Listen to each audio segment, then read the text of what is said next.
ஒரு கேள்வி கேட்கிறேன். உங்களுக்கு பெட்ரோல் விலை இறங்கணும்னு ஆசை இருக்கா இல்லையா? சரி, அப்படின்னா இந்த வீடியோ உங்களுக்கானதான். ஏன்னா இன்னைக்கு உலக வரலாற்றிலேயே முக்கியமான டீல் சைன் ஆயிருக்கு. அமெரிக்கா மற்றும் ஈரான் இந்த இரண்டு எதிரிகளும் சமாதான ஒப்பந்தத்துல கையெழுத்து போட்டாங்க.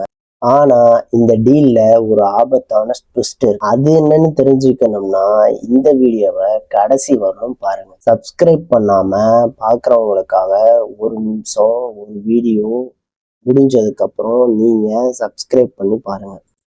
சரி, ஆரம்பிக்கலாம். ஃபர்ஸ்ட் இது பின்னணியில என்ன நடந்துச்சு அப்படின்னு பார்க்கலாம். கொஞ்சம் பின்னாடி போகணும்.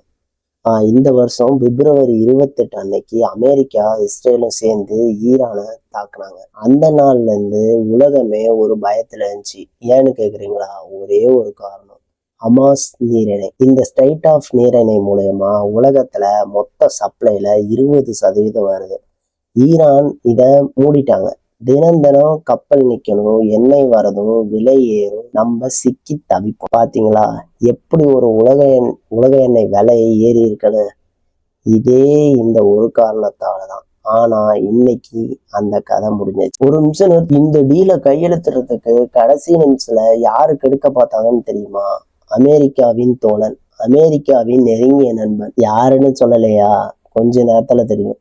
முதல்ல டீல் என்னன்னு பார்ப்போம். ஞாயிற்றுக்கிழமை மாலை அமெரிக்க நேரப்படி சாயங்காலம் 5:30 மணிக்கு டொனால்ட் ட்ரம்ப் தனது ட்ரூத் சோஷியல் பிளாட்ஃபார்ம்ல ஒரு பதிவு போட்டார். அதுல என்ன சொன்னார்னா, deal with the Islamic Republic of Iran is now complete. Congratulation to all.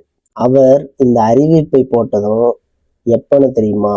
அவரோட 80வது பிறந்தநாள் அன்னைக்கு. இதை விட நல்ல பிறந்தநாள் பரிசு என்ன இருக்க முடியும்? இந்த டீல் 3 விஷயங்கள்ல இருக்கு. 1, இராணுவ நடவடிக்கை இப்ப முழுமையாக நிறுத்தம். 2, ஹமாஸ் நீரிணை இந்த வெள்ளிக்கிழமை திறக்கப்படும். 3, அமெரிக்காவின் கடல் தடை உடனடியாக நிறுத்தப்படும். இந்த அறிவிப்பு சொன்ன உடனே பிரெண்ட் குரூடு 4% இறங்கிச்சு. ஆசிய பங்கு சந்தை எல்லாமே ஜம்முன்னு ஏறிடுச்சு. உலகமே ஒரு பெருமூச்சு விட்டுருச்சு. பாகிஸ்தான் மீடியேட்டர் யாரு? ஒரு நிமிஷம், இந்த டீல்ல நடக்கவே யாரு காரணம்னு தெரியுமா? பாகிஸ்தான். ஆமா, நம்ம அண்டை நாடுதான். பாகிஸ்தான் பிரதமர் ஹவாஸ் ஷெரீப் அவரது 2 நாட்டுக்கும் இடையில மத்தியஸ்தராக செயல்பட்டார்.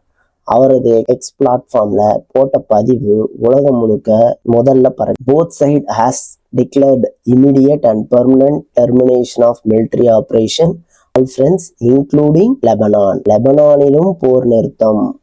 இது மட்டும் இல்லாத வெள்ளிக்கிழமை சுவிட்சர்லாந்துல இந்த ஒப்பந்தம் அதிகாரப்பூர்வமாக கையெழுத்தாகும். ஏன் சுவிட்சர்லாந்து?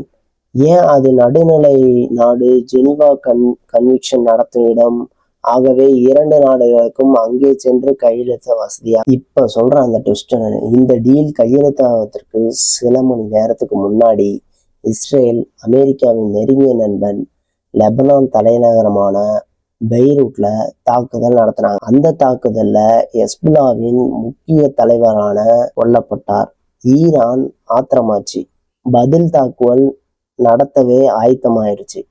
அப்ப என்னாச்சு தெரியுமா? அமெரிக்காவின் துணை அதிபர் ஜேடி வான்ஸ் ஃபாக்ஸ் நியூஸ்ல சொன்னாரு, after the Israel struck Beirut we were very worried. We saw lot of evidence that Iranian were going to launch a large number of missiles at Israelis. 14 மணி நேரம் பேச்சுவார்த்தை நடந்தது. கடைசியில ஈரான் பொறுமை காத்தது. அமெரிக்கா சில கொடைகளை வழங்கியது. Deal காப்பாற்றப்பட்டது. Trump versus Netanyahu என்ன சொன்னாரு? Israel தாக்குதல் நடத்தியதால ட்ரம்ப் கோவப்பட்டாரா? ஆமா, 100% கோவப்பட்டாரு. நியூயார்க் டைம்ஸ்ல கொடுத்த ஒரு இன்டர்வியூல ட்ரம்ப் நேரடியாவே சொன்னாரு, Netanyahu is a very difficult காய். அவரு ஒரு அமெரிக்க அதிபர் தன்னுடைய நெருங்கிய நண்பரான இஸ்ரேல் அதிபரை பத்தி சொன்னாரு. மேலும் சொன்னாரு, நான் தான் இஸ்ரேல அணு ஆயுதம் உள்ள ஈரானை காப்பாற்றினேன், அதற்கு நன்றி சொல்லணும். இஸ்ரேல் சொல்றது என்னன்னா, லெபனானில் நாங்கள் நடவடிக்கை எடுக்க முழு உரிமை இருக்கு. எந்த ஒப்பந்தமும் எங்களை கட்டுப்படுத்தாது. ஆம், இஸ்ரேல் இந்த அமெரிக்க ஈரான் பேச்சுவார்த்தையில பங்கேற்கவே இல்லை. இது அடுத்த பெரிய தலைவலி. இப்ப முக்கியமான கேள்வி, ஈரானோட அணு திட்டம். இதுவரை ஈரான் என்ன செஞ்சிருக்காங்கன்னா, 2015 ஒபாமா காலத்துல ஒரு அணு ஆயுத ஒப்பந்தம் நடந்தது. அதுல சர்வதேச கண்காணி கீழ் ஈரான் யுரேனியம் செறிவூட்டலை கட்டுப்படுத்தணும்னு சொன்னது. 2018 ட்ரம்ப் தன் முதல் பதவி காலத்தில் அந்த ஒப்பந்தத்தை விலக்கிட்டாரு. அதற்கு பிறகு ஈரான் என்ன செஞ்சுச்சு, யுரேனியம் செறிவூட்டலை வெகுவாக அதிகரிச்சு இப்ப 400 கிலோகிராமுக்கும் அதிகமான அணுகுண்டு தரதலான யுரேனியம் ஈரானிடம் இருக்கு. இந்த டீல்ல அணு நீரலை பத்தி என்ன சொன்னாங்கன்னு கேட்டிருக்கீங்களா? வெளிப்படையா சொல்றேன், இன்னும் முடிவாகல. 60 நாள் போர் நிறுத்தத்துக்கு பின்னர் அணு மீறல், தடைகள் நீக்கம், உரை சொத்துக்கள் திரும்ப கொடுக்கப்பட்டது. இதெல்லாம் ஒரு நிமிஷம், இந்த வீடியோ உங்களுக்கு யூஸ்ஃபுல்லா இருக்கா? அப்படின்னா இப்பவே லைக் பண்ணுங்க. ஏன்னா யூடியூப் அல்காரிதம் உங்களுக்கு லைக் எவ்வளவு முக்கியமோ இந்த டீல் கையெழுத்து அவ்வளவு முக்கியம். சரி, தொடரலாமா? சரி, இந்த டீல்ல சாதாரணமான வாழ்க்கையை எப்படி பாதிக்கும்? டீல் அறிவிப்பு வந்த உடனே பிரெண்ட் க்ரூட் 4% இறங்கிடுச்சு. ஹமாஸ் நீரிணை திறந்ததா? இன்னும் இறங்கும். நம்ம பெட்ரோல் விலையும் கொஞ்சம் கீழே வர வாய்ப்பு இருக்கு. இரண்டாவது, பங்குச்சந்தை. ஆசிய பங்குச்சந்தை எல்லாம் ஜம்ப் ஆயிடுச்சு. இந்திய பங்குச்சந்தையும் பாசிட்டிவா ரெஸ்பாண்ட் பண்ணும். மூணாவது, 25 பில்லியன் உறைந்த சொத்துக்கள். ஈரானுக்கு சொந்தமான 25 பில்லியன் உறைந்த சொத்துக்களை திரும்ப கொடுக்கப்படும் பேச்சு நடந்துச்சு. ஆனா ஈரான் சொல்றது, நாங்க நிறைவேற்றிய பிறகுதான் உங்களுக்கு நம்பிக்கை. அமெரிக்கா சொல்றது, நீங்க நிறைவேற்றினா மட்டும்தான் பணம். யாரு கேட்கறாங்க, யாரு கொடுக்குறாங்க, இன்னும் தெளிவா இல்லை. நல்ல வேலை, பிரிட்டன், ஜெர்மனி, பிரான்ஸ், இட்டாலி ஒரு ஜாயிண்ட் ஸ்டேட்மெண்ட் கொடுத்தாங்க. ஈரான் அணு கட்டுப்பாடுகளை நிறைவேற்றின, நாங்களும் தடைகளை நீக்க தயாராக இருக்கிறோம். ஐரோப்பியா ஒன்று சேர்ந்து டீல் நடந்த அதே நேரத்துல ட்ரம்ப் மற்றும் புட்டின் 20 நிமிஷம் மேல பேசினாங்க. அப்படி என்ன பேசினாங்கன்னு தெரிஞ்சுக்கணும்னு நான் விஷயங்களை பாருங்க. அமெரிக்கா ஈரான் டீல் பத்தி புட்டின் திருப்தி தெரிவிச்சாரு. புட்டினுக்கு எதிரான பொருளாதார தடையை சில ஐரோப்பிய நாடுகள் நீக்க யோசிக்குதாம். ட்ரம்ப் சொன்னாரு, ஈரான் டீல் முடிஞ்சதும் உக்ரைன் ரஷ்யா போரை முடிவுக்கு கொண்டு வர முயற்சிக்கிறேன். புட்டின் சொன்னாரு, ஜெலன்ஸ்கி பேச்சுவார்த்தைக்கு வரணும்னு நேரா மாஸ்கோவுக்கு வரட்டும்.